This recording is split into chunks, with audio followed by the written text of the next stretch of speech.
If you're in the healing profession, you might be a Reiki practitioner, you may be a coach, you may be a therapist, and you want to impact millions of people, which after all is why we go into that healing profession, to impact millions, to make a difference. You want to help people, you want to help people change their lives. You've got to break this down. The first thing you're going to do is understand marketing. What does marketing mean? What is search engine optimization? Now, I wrote a book called Trying to Get Pregnant and Succeeding. You know what? I hate that word trying. Trying implies failure. But I understood that people search more than anything for one thing, trying to get pregnant. I have a book called You Can Be Thin. I don't even like the word thin, but I understand marketing. That's what people search for. I might say, well, that's disingenuous. No, it really isn't. You have to reach your audience. So marketing, understand it, learn it, keep learning it. While you're learning it, look at people that you really admire. Think, wow, look at Wayne Dyer, who was brought up in a children's home. Tony Robbins had 5 fathers in his young life. And yet they understood something. They understood human pain, and they understood that they had a way of helping people get over that pain. And they each had a different way. So they each found their audience. You must decide, who is my audience? Who am I talking to? And then, what is your message? We know that Brené Brown's message was,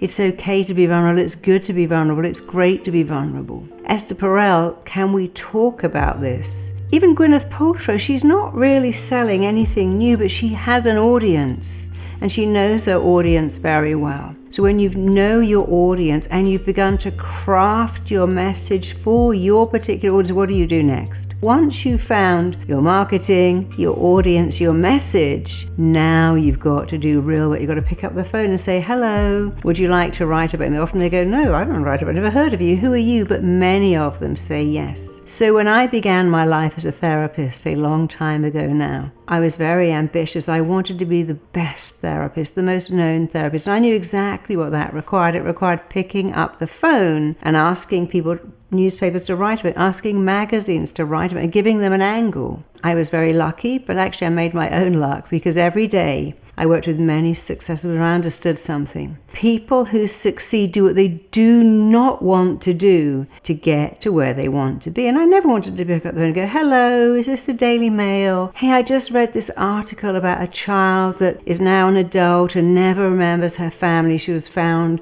at 2 in a park, and I could hypnotize her and take her back to her early life. I was telling that to one of my trainees, who said, you know, I just read in the paper about a girl in a nail salon who can't stop hiccuping. I said, call that nail salon, offer to work with her, and say to the Daily Mail, I will do all of this completely free if you cover the story. And that all happened. That does, of course, take a leap of faith. But of course, I decided I'm going to ring up every day. And one day, I read an article in Men's Health magazine about firewalking Tony Robbins. And I called them and said, this is a great article, but you are a fitness magazine. Why don't you write about hypnosis and fitness? They went, okay. And not only did they write about it, they actually gave me my own column in that magazine for about 4 years. None of that would have happened if I hadn't made myself make the call. It's not easy, but who said it has to be easy? I think every day I'm going to make a call. I'm going to ring a newspaper, a magazine. I'm going to go onto a local radio. I'm going to do something. And it's easier than ever because there are so many blogs, so many talk shows. If you go onto Twitter, there are always journalists looking for a story. Follow journalists, offer them angles, tell them about your story, tell them what happened to you. You know, I remember years ago, I got banned from Weight Watchers because somebody who I'd helped lose so much weight said, I talk about you every day, Marisa Peer did this, Marisa Peer did that. And one day I made a little comment and Weight Watchers didn't like that at all. Tell an emotive story. Every successful business in the world, including AT&T, tell them, have you called your mom recently? Make that call, tell an emotive story. People love emotive stories. And also learn to be super confident. You see, that's a choice.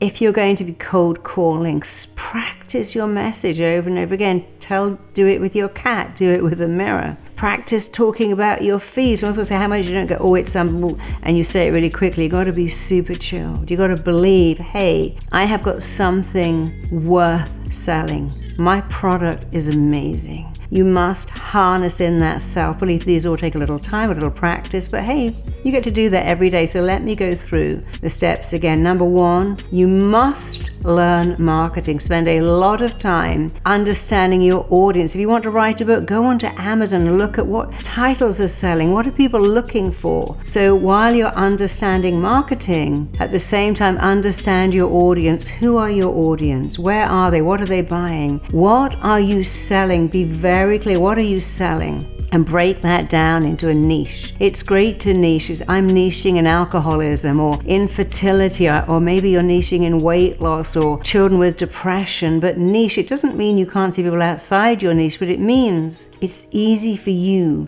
to craft your story. So after you found your niche and you found your message, begin to craft your story. Where are your audience? What are they looking for? It's fine to look at what your competitors are doing and go, oh yes, they're doing that. I could do that too. Also, don't be scared about going to speak. You know, when I began as a speaker, I was speaking at schools, I was speaking at colleges. I think I was being paid £300. It seemed such a great deal. I was talking to students leaving school about confidence and their message. And it helped me become a really good speaker because I loved it so much. I also learned my craft. And be brave. Take action every day. The best plan in the world is not going to work if you don't work. Believe in yourself. Believe in your product. And when you're selling something, remember something else. You're selling a promise. If you can get, I'm selling a promise. Here's a book. Thin Thighs in 30 Days. You know that's really not possible. However, it was a promise. I'm buying that book. Find the love of your life in 6 weeks or get your money back. People love a promise. They like a promise in the message. So craft your message. It's fine to get help. You don't really have to spend a lot of money paying someone else because you can do this better than anyone. No one knows your product like you. You can find your market. Take a leap of faith. Take action every single day. People who succeed do what they do not want to do to get to where they want to be. They don't take no for an answer. They see a no as a delay, not a denial. And they have the bounce back factor. They have a bad day, someone says no, but they bounce back. They have their vision. I am going to impact millions. I'm going to do it because it's why I was put on the planet. You know, Ed Sheeran was thought he'd never be a rock star. He used to busk. He slept in parks, on park benches. He understood. I have a voice. I have a mission. I got to get my voice out there. You have a voice, you have a mission, you have a message. You must do everything you can to get it out there. It may take a while. Doesn't matter how long it takes you to climb a mountain. When you get to the top, the view is the same for everyone. So don't think, I've got to do this in 3 months or 6 months. Keep doing it progressively. It may take a while. It doesn't matter. You will get there with persistence, self-belief, and action. You got to have all three. You got to have self-belief. 80% of your success comes down to this mindset of I've got this, I'm worthy, I can do it. So mindset. And then you must take action. Nothing's going to work if you don't. And finally, you must persist. You'll get a setback, you'll get a no. Keep going. You'll be amazing. So if you're given a gift, you're supposed to share it with the world. Imagine if Frank Sinatra was a plumber and we never got to hear that, or if Adele was a nail technician. And forget about competition. Think of Lululemon. Long before Lululemon came onto the planet, people were buying leggings everywhere, but they charge a lot of money for those leggings, way into the $100 plus, and yet they captured the entire market. They didn't even have anything new, but they had something. And it was called marketing, and they knew their audience. And I love that story because it shows you don't even have to have anything new. You can take something already there, like Dyson took a vacuum cleaner and became the 7th richest man in the UK. He didn't invent vacuum cleaners. He just said, hey, I can improve this. And we're all doing that in the healing profession. We're improving. We're looking at something. I took hypnosis and what I call hypnosis on steroids. I call it skipnosis because we skip all of that. Relax. We're going to do relaxing for 10 weeks. Every week you're going to relax. And finally, we're going to help you. So I'm very happy that I took hypnosis, and I think I revolutionized it and made it more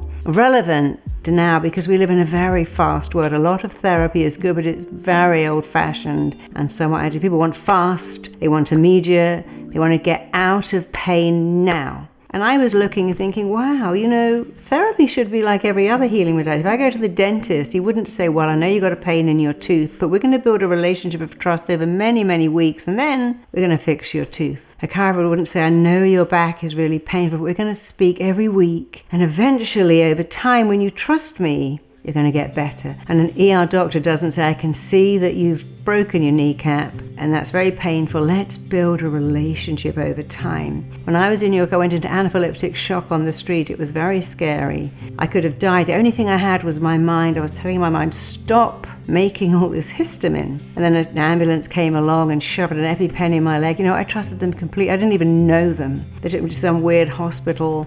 I had no idea what was going on, but I was very happy, the ambulance. So I trusted the profession. You're in an ambulance, now I'm in a hospital. And if you're a good therapist, people trust you anyway. So I looked at that and thought, well, this is a bit odd. This is another healing modality. Doctors, dentists, chiropractors offer immediate relief from pain. Shouldn't therapy do the same thing? And I went out on a limb and I offered immediate relief from pain.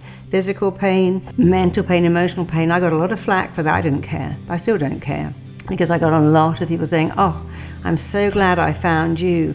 I've had these headaches, this depression, this irritable bowel for years, and you fixed it like that. And you have to own that stuff. It doesn't matter if some people don't like you. Your job is to take people out of pain. Therapy is not about the therapist, it's about the client. If you're in the healing profession, your job is to give your client what they need the most. So go out on a limb, take a leap of faith. Don't be scared to put your head above the parapet.